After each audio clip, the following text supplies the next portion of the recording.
Ainhoa Oiangure, lehenengo eta behin, sorionak. Sorionak, zela hartu duzu, ez? Basque Culinary Centerrek egiten dauen 100 talentu gaztien zerrenda horretan egotia.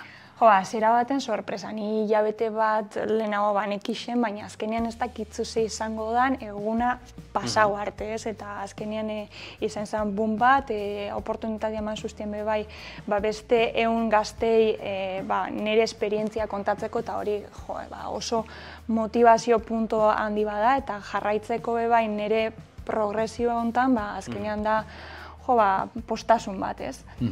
Pilo bate profesional berrien arloan edo, ez? Irabazi duzu izan be, zure bidia kafetik bideratu duzu. Kafe kontuak noiztik gustoko edo noiztik lanerako tresna moduan. Beti uki duzu, kafearekiko olako gertutasun hori, edo zela joan da hori garatzen?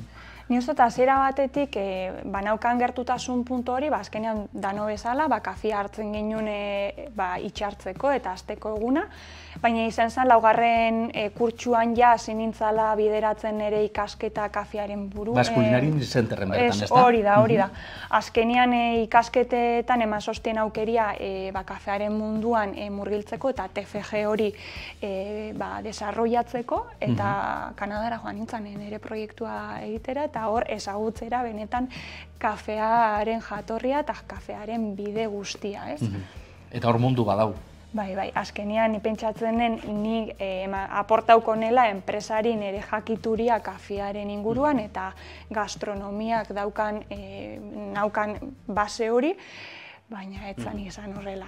Egia da, ardauaren munduan eukinela oportunitate handia kataren munduan murgiltzeko, eta horrek asko lagundu zoztan kafeak ere deskribatzeko, oin deskribatzen ditudan bezala, oin azkenean askoz ere profesionalagoa da, nire deskribapen puntu hori, baina egia da, hasiera batean txoke bat izan zala, ez? Ez nen ezagutzen kafearen industria hau, eta batez ere espezialitateko kafeari buruz horra nintzen ezagutzen. Orduan zuri bilbideaz izan Basque Culinary Centerren, Donostian, gero Kanadara joaten zara, gero Kanadatik Bordelera, okerrezpan hau, eta Bordeletik oin, hemen Gasteizen zauz, Trike Coffee Roasters izeneko egitasmo honetan, ez da? Hori da. Hemen Trike Coffee Roastersen gara tostatzaileak, espezialitateko kafea lantzen dugu. Arabika da gure espeziea erabiltzen duguna tostatzeko kafea, eta gure printzipal objetiboa da ekartzea jatorri diferentetako kafea, eta batez ere esperientzia sentsorial hori handitzea, eta ezagutaraztea jatorri diferenteak, fermentatzeko prozesu diferenteak eta zapore diferenteak kafeetan. Eta hori dana trasladatuta tasetara jenteak kontsumitzen duenean eukitzeko beste esperientzia diferentziagarri bat. Hemen kafea hartu eiken da Euskal Herrixan, kafea nik uste goizero, uneko handi batek hartzen dugula martxan jarteko, ez da, zuk lehen esan duzu moduan, hartu bai, baina ezautu eiken dugu badakigu zer dan kafe hon bat, zer dan kafe txar bat, kafe bat hartzen dugunean, segabitzen hartzen, zela hartu behar dugun. Uste duzu kultura hori badauela hemen? Pentsatzen dugu kultura daukagula, baina gero ni tailerretan astean esplikatzen kafearen jatorria eta bide guztia eta kafearen atzean daukagun guztia konturatzen dira ez dutela ezagutza puntu hori, ez? Eta batez ere sentsorialki zaporetan ez dutela kontzientzia hori katatzerakoan gauza bat, edo beste bat, orduan da konturatzen direnean, hemen benetan diferentzia handia dago kafe batetik bestera. Eta gero jartzen dut proba bezala, kafe komertzial bat, ikutzeko referentzia puntu hori, eta askok esaten zu, hau da nire eguneko kafe hori, eta esaten duzu, ostras, oraindikan ze kontzeptu daukagun kafeari buruz, izan behar dela beltza, intentsoa, fuertea, eta hortik ez gaitu ateratzen, ez? Eta azkenean, espezialitateko kafeak nahi duena da, erakartzea, eta sustatzea beste kontsumo mota bat, dena ezagutaraztea jatorriak, zaporeak, kafeetan, eta esperientzia bat sortzea tasaren alboan eta konpartitzea ere.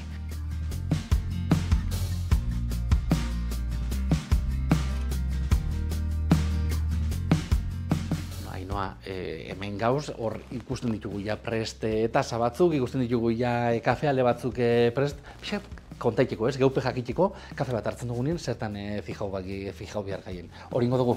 Hori da.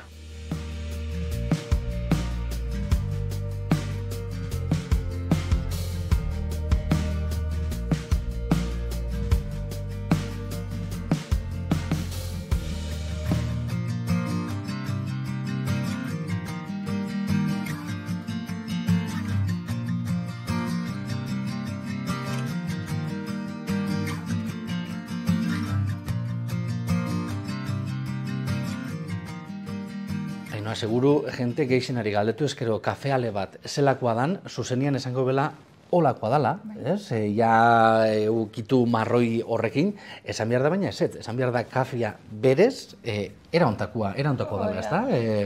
Azkenian, bueno, erosten dugun bezala ja kafea ja tostatuta dator, eta kolore marroixka horrekin, eta normalian edo granuan edo ja xehetuta erosten dugu, eta ja koloria bada marroia, ez?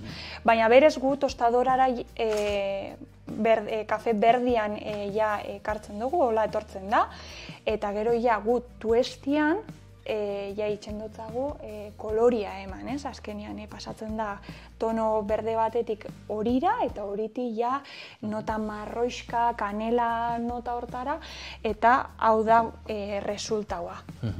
Eta hori egin da, hemen atzen dago, ez da? Hau da tostagailua edo xigorgailua. Hau da gure, bueno, esan lehiko gure bihotza, proiektuaren bihotza, eta hemen 6 kilotako tostadora hontan tostatzen ditugu urtetzen diren tueste guztia gure kliententzako eta bai kontsumitzaientzako. Eta behin ja, kafia hola dakula, guazen katatzera. Katau, esan behar da zu gainera, katatzaile profesional homologatua zaiela, ez da? Titulua dakotzula, kafe katatzaileana. Hori da, ni 2022an joan nintzen ere titulua ataratzera, Madrilera, eta horri 19 proba eta gero, nire Q Arabica Grader titulua ataranen, katatzaile profesionala Arabica kafeetan, eta hau da, titulo bat nazioartean eta baita mundialki oso errespetatuta dagoen zertifikazio bat, eta nun garen gai puntuatzeko eta baloratzeko kafearen kalitatea. Kafea katatzeko orduan, zela katatzen duzue? Ja behin kafein ja, behin likido bihurtuta, alia bera da katatzen duzuena? Normalian guk egiten dugu kata brasileña bat, eta beti egongo da taza bat, eta kafea xehetuta. Eta hortik hasiko gara ja analizatzen bere usaina, hau da fragantzia, zikuan, gero botatzen diogu ura, berua, infusioa sortzeko, eta horre ere analizatzen dugu aroma, hau da bustian, ura eta kafearekin, eta gero ja hasiko ginen katatzen eta hor analizatuko ginen bai zaporea, bai azidotasuna, bere ekilibrioa, bai gorputzaren sensazio taktil hori ahoan, hori dana analizatzen dugu bere kalitatea osoki aztertzeko. Eta hori entrenamen beharko da, norberan bai usaimena eta baita zaporia, ez da? Azkenean, gaitasuna. Ez da gaitasun bat,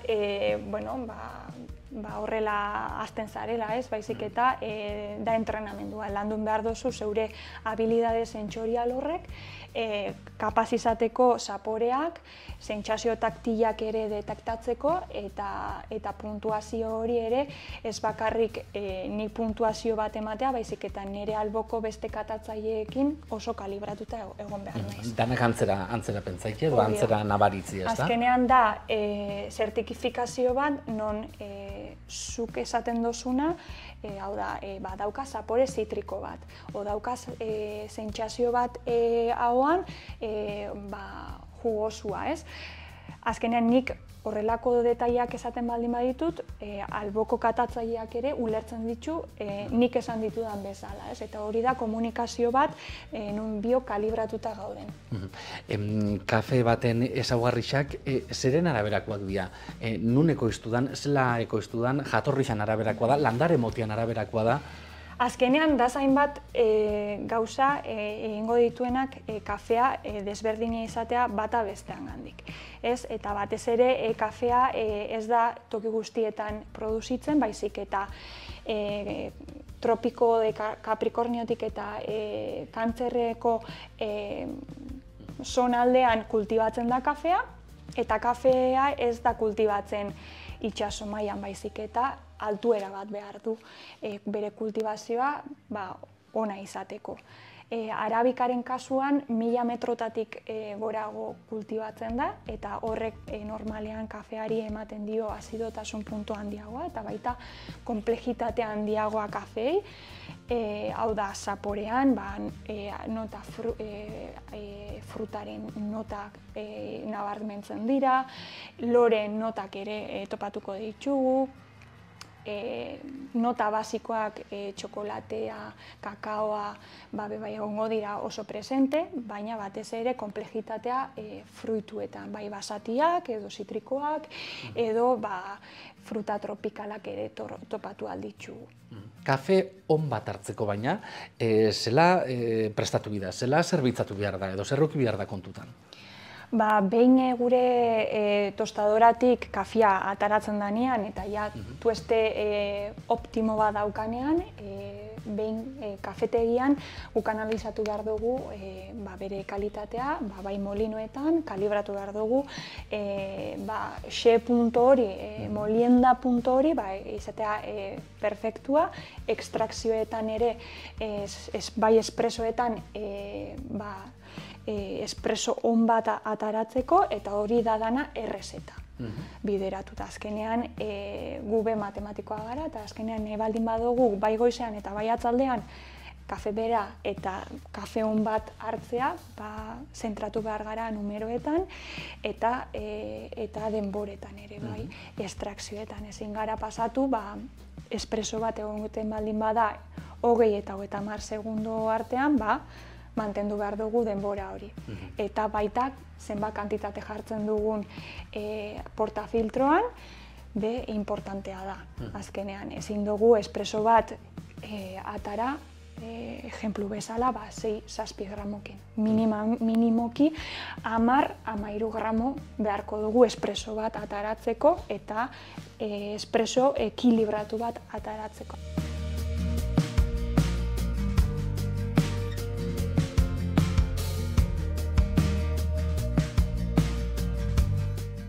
Ainhoa, bukatzaldera ingo dugu, tengo duzu galdera motzak, tita baten erantzutekoak. Egunean, zenbat kafe hartzen dituzu? Nik 2. Bi. Bat ematek esango dugu, kafea bikoen izateko gutxitxota dana, ala?